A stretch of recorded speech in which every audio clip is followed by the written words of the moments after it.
베드로후서는 말세를 사는 사람들을 위해서 쓴 편지라고 말씀을 드렸습니다. 고난 가운데 있으면서 말세를 살아가는 사람들에게 사도 베드로는 말세를 어떻게 살아야 되는가, 이 종말의 때를 어떻게 살아야 되는가, 그것을 위해서 베드로서를 쓴 겁니다. 그런데 이 베드로서를 사도 바울이 쓸 때에 사람들의 마음이 어떠했을까? 그것은 우리가 생각을 해보면 당시의 사람들은 로마의 박해 속에 있었습니다. 그러니까 이 로마의 박해 속에 있었던 사람들이 마음 가운데 고대하던 것들 중에 하나가 빨리 주님이 오시면 좋겠다, 그런 거죠. 그런데 빨리 주님이 오시면 좋겠다고 생각을 했는데 생각같이 주님이 오시지 않으니까 사람들은 점점 흔들리게 되기 시작한 겁니다. 사실은 마태복음이나 누가복음 이런 성경 말씀들은 오히려 사도 바울이 쓴 서신들보다도 늦게 쓰여진 책입니다. 그 이유는 쓸 이유를 별로 몰랐거든요. 왜냐하면 주님의 제자들이 복음을 쭉 전할 때에는 얼마 있지 않으면 곧 주님이 오실 거라고 생각을 했습니다. 그런데 얼마 있지 않으면 주님이 오실 거라고 생각했는데 사도들이 순교를 당하고 그러면서 사람들은 이거 정리를 해야 되는데 이렇게 생각하게 되는 거죠. 지금 베드로도 역시 마찬가지입니다. 베드로도 마지막 때를 살아가면서 주님이 오시는 것이 더디다 이렇게 생각하는 사람들이 흔들리지 않도록 하기 위해서 말씀을 다시 그들에게 쓰고 있는 거죠. 그러면서 오늘 성경 1절 말씀 보면 사랑하는 자들아 내가 이제 이 둘째 편지를 너희에게 쓰노니 이 두 편지로 너희의 진실한 마음을 일깨워 생각나게 하여, 진실한 마음을 일깨워 생각나게 한다. 그러면서 3절 말씀에 먼저 이것을 알지니 말세에 조롱하는 자들이 와서 자기의 정욕을 따라 행하며 조롱하여 주의 약속이 어디냐 이렇게 이야기할 거다. 그런데 흔들리지 마라. 그 이야기를 지금 하고 있는 거죠. 사람들은 세상을 살아가면서 나름대로 불안, 두려움, 공포 그러한 것들이 있습니다. 나폴레옹 힐은 이야기하기를 사람이 살면서 7가지 공포가 있다, 그렇게 이야기를 합니다. 나폴레옹 힐이 이야기하는 7가지 공포에 대해서는 가난에 대한 공포, 실패에 대한 공포, 질병에 대한 공포, 노쇠에 대한 공포, 사랑을 상실할까 두려운 공포, 그것뿐만 아니라 자유 상실에 대한 공포, 마지막이 죽음에 대한 공포, 그런 거죠. 누구나 다 이 불안함, 두려움, 공포, 그것이 삶 속에 있는데 이 삶 속에 있는 사람들이 어떻게 안정적으로 편안하게 살아갈 수 있을까? 그것처럼 주님이 오실 때가 가까이 온다, 가까이 온다 그랬다가 주님이 오실 때가 가까이 오지 않을 때에 우리는 어떻게 그것으로부터 흔들리지 않고 견고하게 서 있을 수 있을까? 이렇게 이야기할 때 결론적으로 말하는 것은 사도 바울은 너희가 예수 그리스도의 은혜 속에서 자라서 강해져라, 성숙해져라, 그 얘기하고 있는 거야. 성숙한 사람은 그런 일에 대해서 그렇게 문제가 되지 않습니다. 왜 그런 일에 대해서 성숙한 사람은 그런 일이 문제가 되지 않나? 시간이 궁금한 사람들이 있습니다. 사람은 시간이 왜 궁금할까요? 한 사람은 시간 안에 일을 끝내야 되기 때문에 시간이 궁금한 거예요. 얼마나 남았는지 시간이 궁금한 거예요. 한 사람은 하기 싫은 일을 하고 있으니까 빨리 시간이 지나가야 끝나기를 기다리고 있는 거죠. 아이들은 엄마가 오는 것이 왜 그렇게 궁금합니까? 아이들이 엄마 언제 와? 그리고 전화합니다. 엄마 언제 와? 엄마 오는 게 궁금한 아이들을 가만히 생각을 해보세요. 엄마가 보고 싶어서 궁금한 애도 있을 거예요.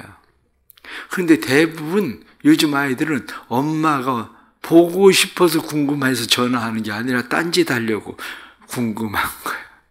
게임하고 뭐 자기 하고 싶은 거 막 해야 되는데 엄마가 언제 올까? 그게 궁금한 거죠.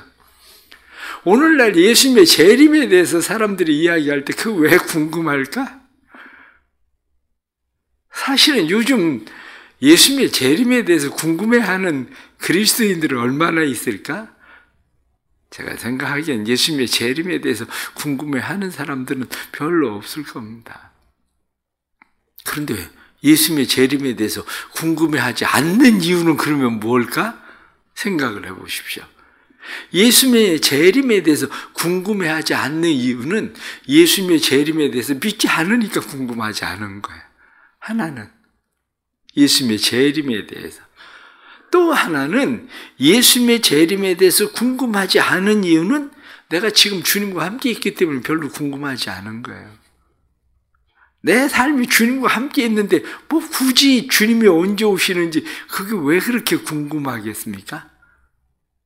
아이들이 마치 자기 할 일 공부 열심히 하는 아이는 공부 열심히 하다가 보면 엄마가 들어오거든요. 마찬가지로 내가 주님과 함께 내가 내 삶을 충실하게 해나가고 있으면 주님이 우리와 함께 계신 것을 느끼기 때문에 그렇게 궁금하지 않습니다. 우리는 살아가면서, 그러면 오늘 성경 본문에 나타난 말씀을 보면서 18절 말씀에 보면 오직 우리 주 곧 구주 예수 그리스도의 은혜와 그를 아는 지식에서 자라가라. 영광이 이제와 영원한 날까지 그에게 있을지어다. 성경 그렇게 말씀합니다. 이 말씀을 보면서 우리는 에베소서 4장 15절 말씀에도 범사에 그에게까지 자랄지라 이렇게 말씀한 대로 우리는 범사에 그에게까지 자라야 돼. 베드로후서 1장 8절 말씀에 주 예수 그리스도를 알기에 게으르지 않고 이렇게 말씀하는 것처럼 예수 그리스도를 아는 일에 게으르지 말고 자라야 된다. 그런 거죠. 그러면 우리가 예수 그리스도의 지식, 자라감, 알아감 이런 것들을 위해서 우리의 몇 가지 자라게 하는 중요한 요소가 있습니다. 그 중에 하나가 말씀으로 자라는 거예요. 하나님의 말씀. 왜 우리가 말씀을 잘 알아야 됩니까?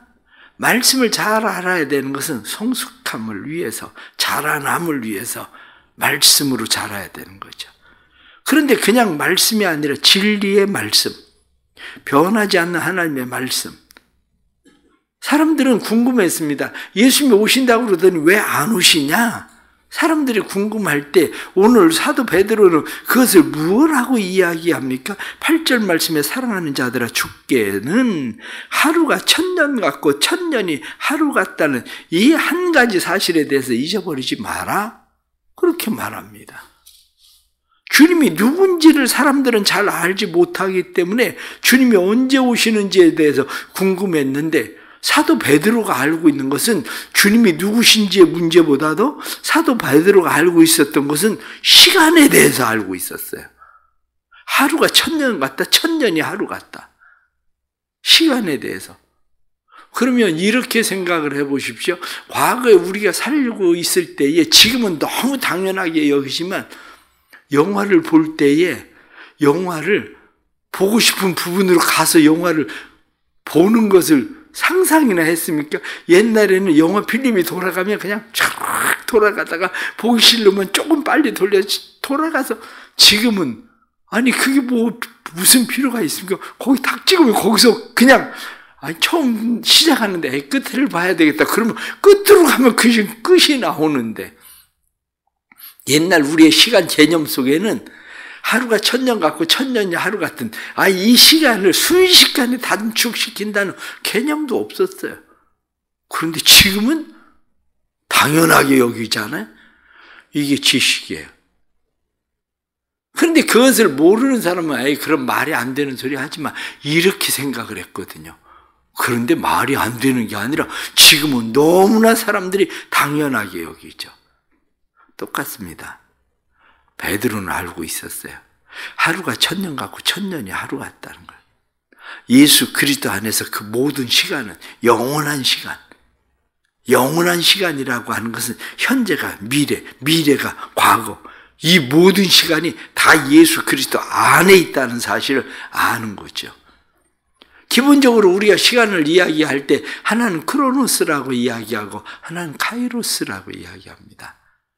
크로노스의 시간은 우리가 지금 자연 속에서 정해놓은 우리의 시간 개념이죠. 그러나 카이로스라고 하는 것은 우리의 개념 속에, 우리의 생각 속에 가지고 있는 시간과 같은 거거든요.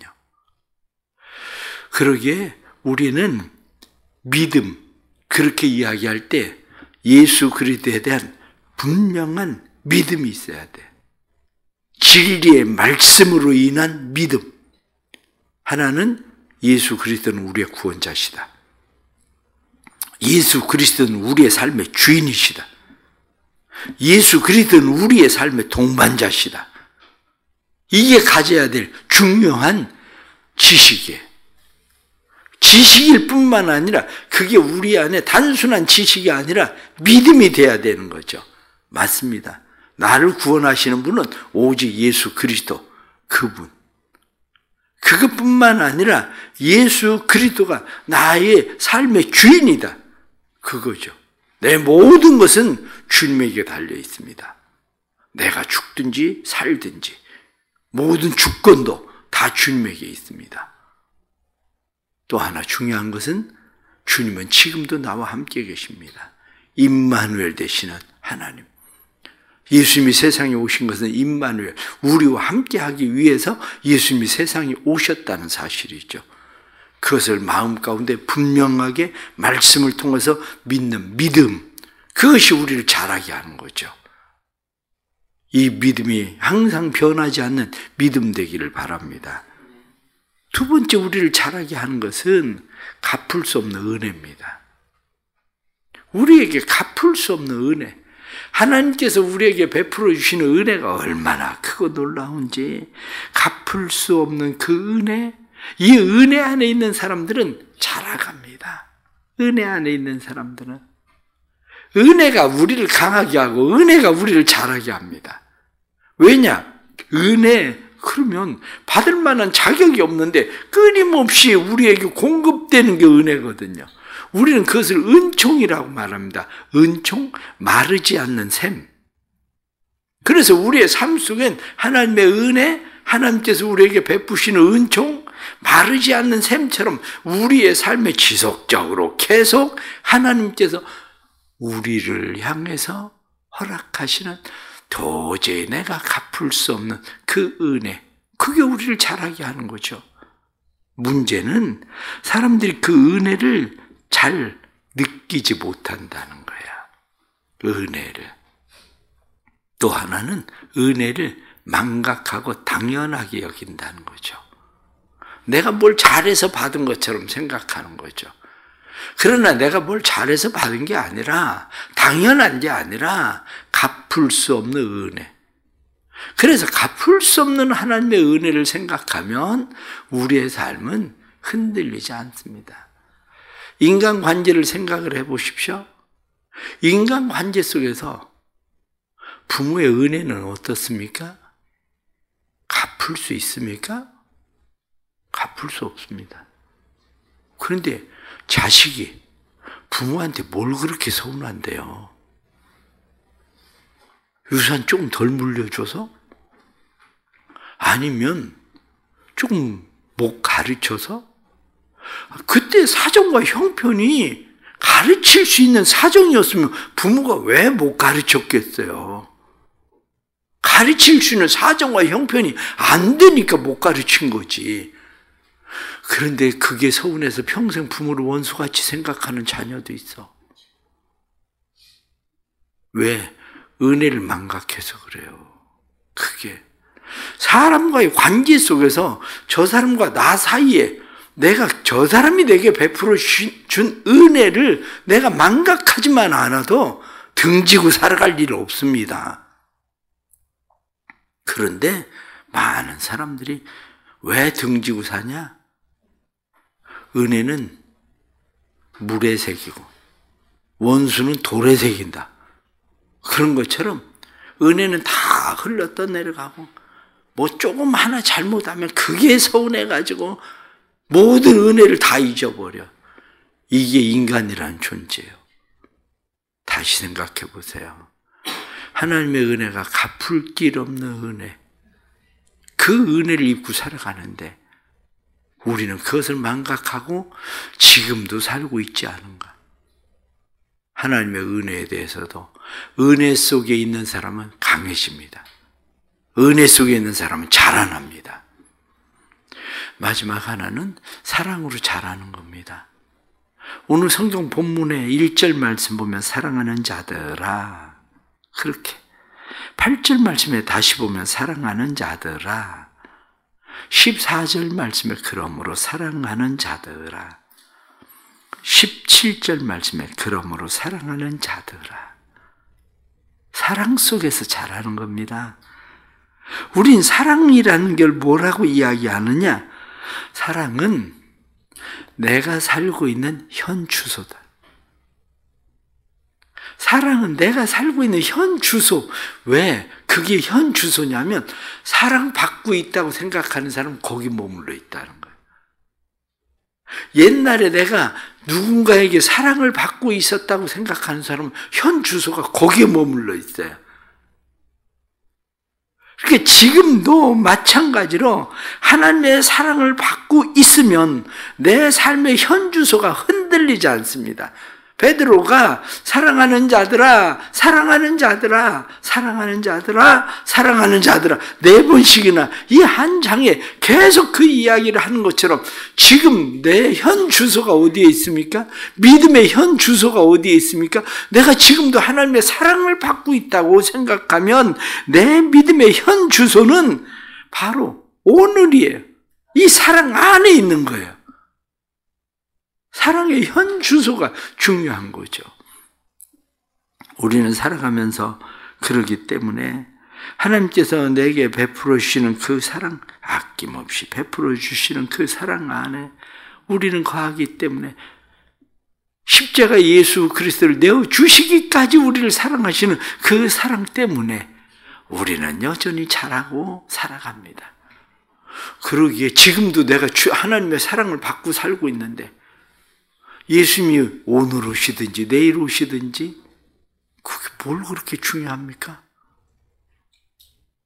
대부분의 사람들이 그게 중요한 이유가 지금 딴짓하다가 주님 언제 오실까? 사람들이 뭐라고 이야기하는지 아세요? 주님 지금 오면 안 돼요. 왜 지금은 왜 오면 안 되냐니까 딸 결혼식을 봐야 된대요. 왜 지금 오면 안 되냐니까 손자는 봐야 된대. 사랑의 현 주소는 지금 하나님이 나와 함께 하시는 그곳이 사랑의 현 주소라니까요. 사랑의 현 주소가. 결국 하나님께서 우리에게 말씀하시는 것은 그렇게 중요하지 않다. 왜? 지금도 나는 너를 사랑하고 지금도 난 너와 함께 한다. 내가 너에게 약속한 그것은 지금보다는 좋은 곳이야. 하나님의 나라가 오죽하면 이 세상만 하겠습니까? 하나님의 나라가 세상 말로 아무리 거지 같아도 하나님의 나라가 이 세상보다는 낫겠지. 그런데 뭘 걱정을 하십니까? 그래요. 우리는 열심히 세상을 살아가면서 세상을 이상한 방법으로 살아갑니다. 방학 때가 되니까 아이가 방학 시간표를 이렇게 막 열심히 막 짜고 있습니다. 열심히 방학 시간표를 짜요. 엄마가 방학 시간표를 짜는 아이의 모습을 가만히 보니까 얼마나 빽빽하게 시간을 막 철저하게 이렇게 막 짰는지 너무 잘 짠 거예요. 그런데 문제는 도대체 이 아이가 이걸 할 수 있을까 싶은 거예요. 그래서 아이에게 물어봤습니다. 너 도대체 이거 다 할 수 있겠다는 거니? 그랬더니 아이가 그런 이야기예요. 엄마, 뒷면을 읽어보세요. 뒤를 보니까 뭐라고 쓰여 있냐? 개인의 사정에 따라서 변경될 수 있다. 그 개인의 사정에 따라서 우리 삶이 보편적으로 하나님 앞에 그런 거 아니에요? 인생 막 해놓고 개인의 사정에 따라서 변경될 수 있다. 그리고 살아가. 우리 삶의 모습들이. 그러나 주님의 사랑 안에서 믿음으로 은혜 속에서 자라기를 축복합니다. 그래서 변하지 않는 그 은혜 속에 강해지는 성숙한 믿음의 성도들이 되기를 간절히 바랍니다. 기도하겠습니다.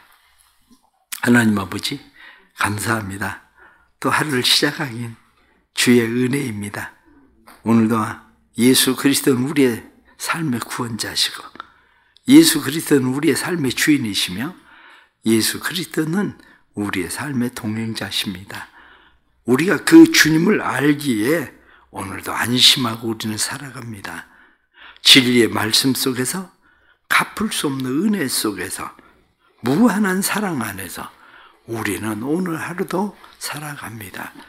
우리 가운데 함께 하시는 주의 은혜가 삶을 넘치게 하시고 성령님 역사해 주셔서 하나님 이루시고자 하시는 하나님 뜻을 온전히 이룰 수 있도록 도와주옵소서.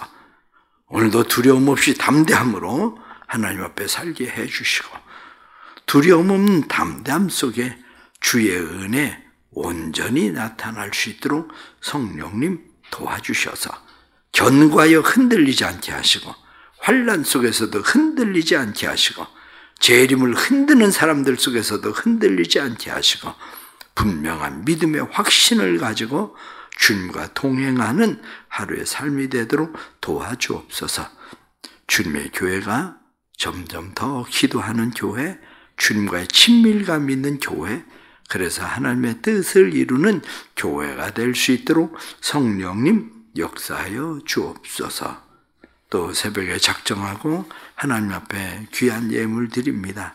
작정하고 드리는 예물 위에 은혜 주셔서 믿음의 마음의 소원을 이루시고 무엇이든지 구하라 그리하면 내가 이루리라 말씀하신 대로 이루어 주시고 대문을 여시고 하나님께서 주시는 생명을 얻을 수 있도록 은혜를 베풀어 주옵소서. 또한 수술을 앞두고 하나님 앞에 기도합니다. 생명의 주인 되신 하나님께 온전히 맡기고 의사의 손을 붙들어 주시기를 소원하며 예물 드리오니 주께서 도와주시고 주께서 남은 때 하나님의 은혜로 밝은 세상 보고 밝은 세상 속에서 하나님의 은혜를 누리며 살 수 있도록 성령님 도와주시옵소서. 주의 크신 은혜 사랑 안에 오늘도 온전한 믿음 두려움 없는 믿음 하나님께서 주시는 평강의 평강으로 인도하심을 경험하게 해주시고 드려진 1000번째 은혜 베푸셔서 이들의 마음이 온전히 주께 향하는 믿음의 소원되도록 도와주옵소서. 예수 그리스도 이름 받들어 간절히 기도드리옵나이다. 아멘.